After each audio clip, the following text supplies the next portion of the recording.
그래서 미합 중국 군인이지만 우리나라 형법을 적용해서 네, 재판권을 행사했던 사례입니다. 그 다음에 미성년자 약취 유인에 대해서는 287조에 있고요. 그 다음에 296조로 내려가 보면 세계주의라고 해가지고 이 287조부터 미성년자 약취 유인 행위에 대해서는 대한민국 영역 밖에서 죄를 범한 외국인에도 적용한다. 조문 그대로 문제였죠. 네, 유일하게 형법에서 세계주의라는 조문이 있는 게 이거 하나입니다. 네. 3번 인과관계에 관한 설명으로 적절하지 않은 거. 이거 삼거리 이거 뭐 너무 유명한 판례죠. 네, 이렇게 해서 했더라도 네, 과속 운전을 했지만 인과관계가 있다고 볼 수 없다. 그러니까 문제 없다는 거죠. 이게 지금 이렇게 생긴 그 도로에서 차가 이렇게 이제 가고 있는데 이 사람이 좀 약간 과속을 했어요. 어쨌든 이렇게 가고 있는데 지금 모양새가 이런 도로잖아요. 그래가지고 여기서 이 차가 불법으로 이렇게 좌회전을 한 거예요. 신호를 받고 좌회전을 해야 되는데 불법으로 좌회전을 했어요. 이게 아마 오토바이였나? 일반 차였나 모르겠네. 아무튼 이게 불법으로 이게 좌회전을 한 거예요. 신호를 안 받고. 그럼 당연히 이렇게 이 반대 방향에서 직진해 오고 있던 차랑 부딪히겠죠, 당연히. 근데 이 차는 당연히 자기 신호니까 그냥 직진을 하고 있었던 것 뿐이에요. 저 상대방이 불법 좌회전을 한 거고. 자, 이랬을 때 이 불법 좌회전을 한 사람은 불법으로 좌회전했으니까 뭐 잘못이죠. 그 사람 잘못이죠. 이 사람은 초록불에 자기 직선에서 주행하고 있었으니까 문제가 없고요. 근데 이 반대편에서 불법 좌회전을 한 사람이 뭐라고 태클을 걸었냐? 그래, 내가 불법 좌회전을 한 건 알겠어. 근데 네가 과속을 했기 때문에 사고가 난 거다. 네가 과속을 한 거에 대해서도 뭔가 그 교통사고에 100%는 아니겠지만 영향이 분명 있다. 네가 과속을 하지 않았으면은 내가 불법으로 좌회전을 했어도 사고가 안 날 수도 있지 않았냐, 서로 피할 수 있지 않았냐, 이렇게 태클을 건 거예요. 이 사람이 과속을 한 거에 대해서. 그랬을 때 대법원이 뭐라고 판단했냐면 시끄럽다 이거죠. 너는 지금 불법 좌회전을 한 주제에 지금 정상적인 신호로 가고 있는 사람이 그 제한속도를 위반해서 과속 운전을 했다고 쳐도 그 사고에 이 과속이 인과관계가 있다고 볼 수 없다는 겁니다. 이 사람은 잘못 없다는 뜻이에요. 이 사람은 자기 초록불에 직진한 것 뿐이고 네가 지금 여기서 불법 좌회전한 거 아니야. 불법 좌회전한 네가 잘못이지. 왜 이 사람이 과속한 걸 가지고 그걸 걸고 넘어져? 라고 한 겁니다. 그러니까 이 사람은 다소 좀 과속을 했더라도 당연히 자기는 초록불이니까 간 거고, 저기 반대편에서 그 좌회전 신호도 아닌데 여기서 불법으로 이렇게 좌회전을 해서 들어오리라고는 이 사람이 그런 거는 상상할 수도 없고 그런 것까지 고려해서 운전할 필요는 없다 이거죠. 네, 그렇게 했기 때문에 이 판례는 한 번만 정확히 이해해 두면 그냥 두고두고 잘 나오죠. 객관식에서 인과관계가 없다고 했습니다. 그 다음에 한국철도공사 조명탑 사건, 이거 최신 판례죠. 네, 그 조명탑에 가지고 이렇게 음식물 제공하고 이런 것들은, 이거는 사람이 음식물 안 갖다 주면은 물하고 뭐 저기는 소금이랑 음식물은 있어야 되잖아요. 네, 그렇기 때문에 이런 거 제공한 거는 그냥 인간적으로 이거는 이 뭐 지금 노동조합원이 뭐 쟁의 행위를 하고 그게 옳고 그름을 떠나서, 아니 그 사람이 밥은 먹어야지 그러다가 뭐 굶어 죽기라도 하면 어떡해요. 예, 그렇기 때문에 이건 인간적으로 음식물 정도는 제공해도 된다. 그렇기 때문에 이런 걸 가지고 그 노동조합원이 이제 여기 조명탑에 올라가 가지고 뭐 이제 시위하고 그랬겠죠. 그거에 대해서 그 업무 방해죄를 이렇게 도와준 건 아니다. 이거는 그냥 음식물만 갖다 준 거다. 이 지금 시위하는 사람이 잘했든 못했든 밥은 줘야 될 거 아니냐. 약간 그런 느낌인 거죠. 네, 그래서 이거는 좀 판례 기억하기가 쉽죠. 2차에서도 나올 수 있는 판례입니다. 이거는. 그래서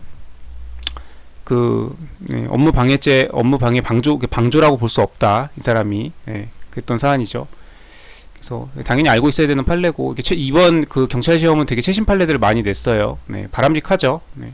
뭐 고리짝 판례 막 듣도 보도 못한 판례 내는 것보다는. 그 다음에 3번.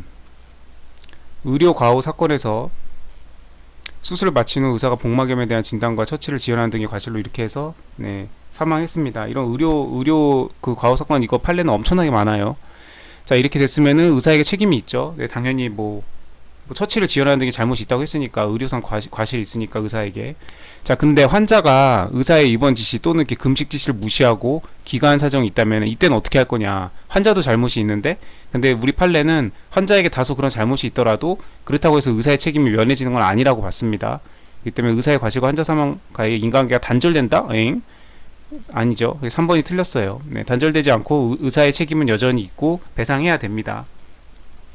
그 금식 지시 무시가 그게 있죠. 그 콜라하고 김밥 사건. 네. 그 입원해 있던 환자가 그 배에서 무슨 수술해가지고 그럴 때는 음식 먹는 것도 조심해야 되잖아요. 근데 콜라하고 김밥을 먹어가지고 그게 어떤 문제를 일으켜가지고 그 뭐야 그 사망했던 사건이죠. 예.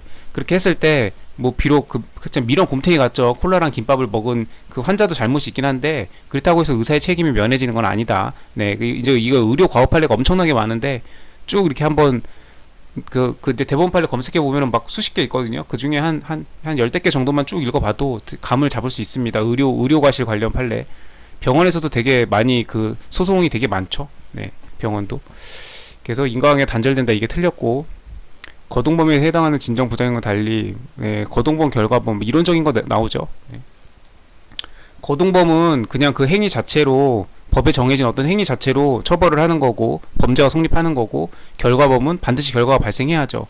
결과 발생을 구성 요건으로 하는 범죄를 결과범이라고 합니다. 형법에 있는 대부분의 범죄들이 결과범이죠.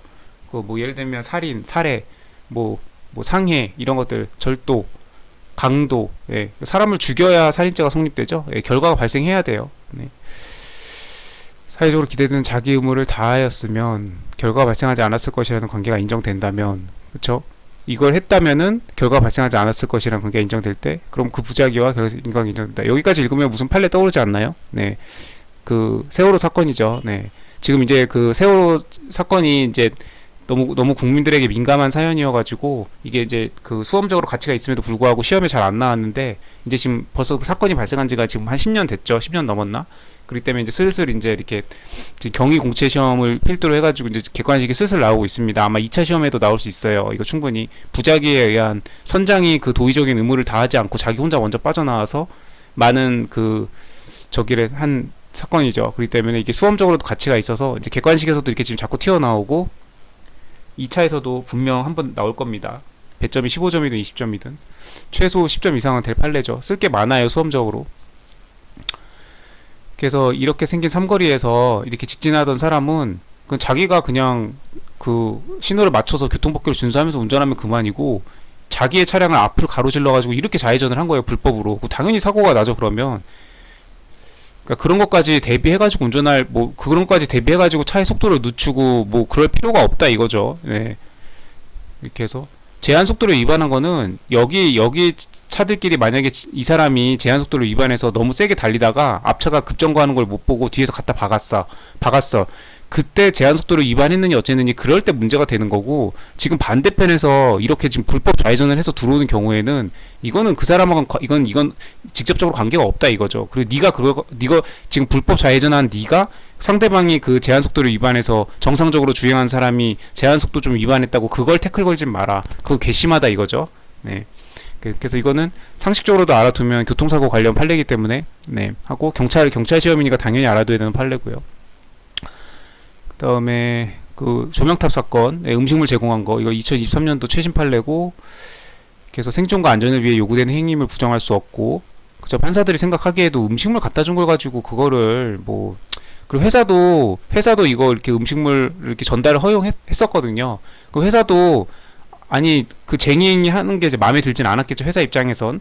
그렇지만 그건 그거고 노조 활동하는 게 마음에 안 든 건 마음에 안 든 거고 음식물은 줘야지 최소한의 식수랑은 공급을 해줘야죠. 네, 그 뉴스에서 막 높은 탑 위에 올라가가지고 빨간 띠 두르고 그 노동조합원들 막 시위하는 거 한 번씩 그 뉴스 자료 화면을 본 적 있죠. 네, 그겁니다.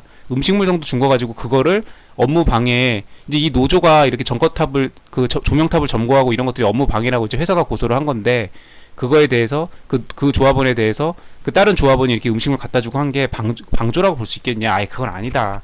뭐 음식물 정도 갖다 준 걸 가지고 네, 판례입니다. 이거는 2차에서도 나올 수 있고 2차생들은 이거 준비해야 됩니다.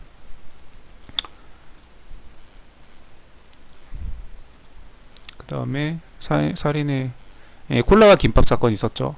뭐 이렇게 발생해가지고 합병증 유발돼가지고 사망했어요 결국. 근데 이제 콜라와 김밥을 먹은 거는 그 환자 잘못이죠. 의사가 이런 거 먹으라고 시켰을 리도 없고, 그 센스 있게 몸이 안 좋을 때는 소화에 뭐 좋은 그 죽 같은 거를 먹어야 되고, 의사들이 이렇게 다 지시를 해주잖아요. 뭐 언제부터 물 먹어라, 언제까지는 뭐 저기 해라, 뭐 하면 안 된다, 막 이렇게 그 지시사항을 주잖아요. 근데 그런 것들을 어기고 했을 때 그 환자의 그 과실을 어디까지 반영을 할 거냐. 근데 여튼 그 의사의 책임이 면책되지는 않는다. 왜냐면 다 통상 예견될 수 있다고 봤습니다. 이런. 그리고 이 판례는 뭐였냐면 그 이제 폭행행위를 해가지고 사람이 이제 막 배를 두들겨 맞아서 이제 내장기관이 이제 약간 저런 안 좋은 상태로